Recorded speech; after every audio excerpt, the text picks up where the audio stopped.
What up, nerds? Welcome back to the Nerdy Narrative. My name is Leslie Smith, and today on the channel I'm going to be talking about a fantasy novel that is about a group of bounty hunters in The Hunter's Lament by Steve Pannett. When the author first emailed me to ask if I would be interested in reading and reviewing this one, as soon as I saw the words bounty hunter and fantasy in the same sentence, I was sold. My brain immediately pictured Boba Fett doing magic, and I thought, I just have to know more. The Hunter's Lament is a grimdark fantasy tale centered around bounty hunter Bittersweet and his crew of light-minded miscreants. Bittersweet isn't his real name, it's his moniker.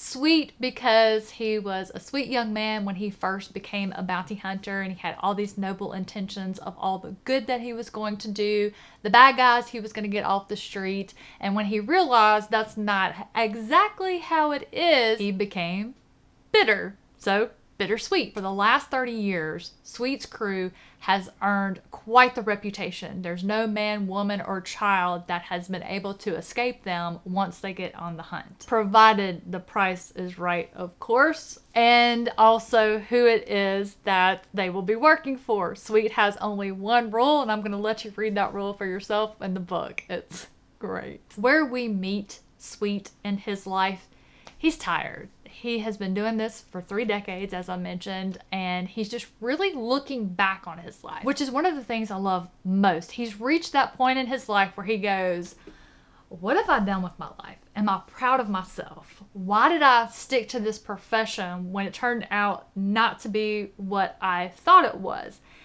Am I gonna die and go to hell for what I've done? Did I do any good? Having that front row seat as he's looking back on his life, he's sick of it all. He's just tired of only being around the worst in humanity. But on the other side of that coin, it's the only thing he knows how to do, and he's really good at it, so business is always good. Another contributing factor of how profitable his business is currently, the Vol Empire has recently conquered Prussia in the war, and what's happening now is those that have taken over in the Vol Empire, they're seeking certain people that are on the run. More specifically, the crown prince. The king is dead, the queen is dead, the prince is nowhere to be found. They suspect that someone helped smuggle him out of the city, and Bittersweet and his crew has been hired to find him. A couple of interesting things you learn about the business of bounty hunting in this world is that a employer will hire many different crews, and those crews will take each other out of the competition if the opportunity arises.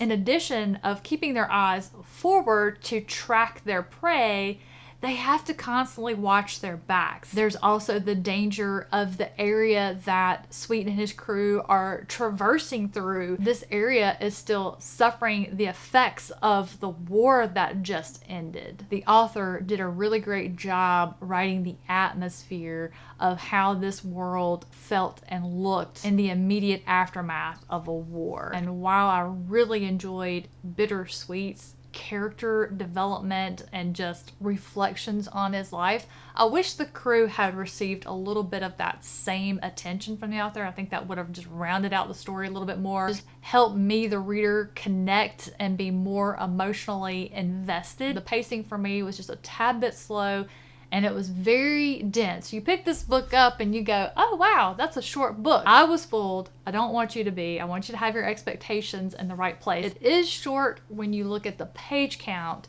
but it is a very dense story. Now I will say, the last 25% of this book, just go ahead and know you need to just block your time off to finish it, because you're not going to be able to put this book down once you reach that point. It just took off. It was wild. It was surprising. I was floored by what happened, and for that whole 25% of the book, I thought it was perfection. The author could do no wrong. Now, if the next book is written like that, I'll absolutely continue the series. But I am going to wait and let some preliminary reviews come out from some other reviewers to see, because I don't think I will make it through another book if it's written in the same style as the first 75% of this one was. And being as The Hunter's Lament is a fantasy novel, you would expect to hear there is some sort of magical element included in this book, and you'd be right. The magic system is not fully explored. It's more hinted at in this book, so I think that's going to be something that's going to be developed further in the next installment. It seems that our magic casters or magic users in this world, these individuals are very dark, very dangerous, and you do not want to meet one. They're very powerful. They're almost unstoppable. So that's something I do feel that the author is going to build on, or has a great opportunity to build on in the next installment. I do think that if you are a fan of Joe Abercrombie's The First Law trilogy, you might be interested in reading this book. If you're someone who likes grimdark, or you like stories about bounty hunters, I think you might be interested in this book. Again, I'll have it linked down below so you can check it out for yourself. Thank you so much for watching. Have a great rest of your day, and I'll catch you in the next one.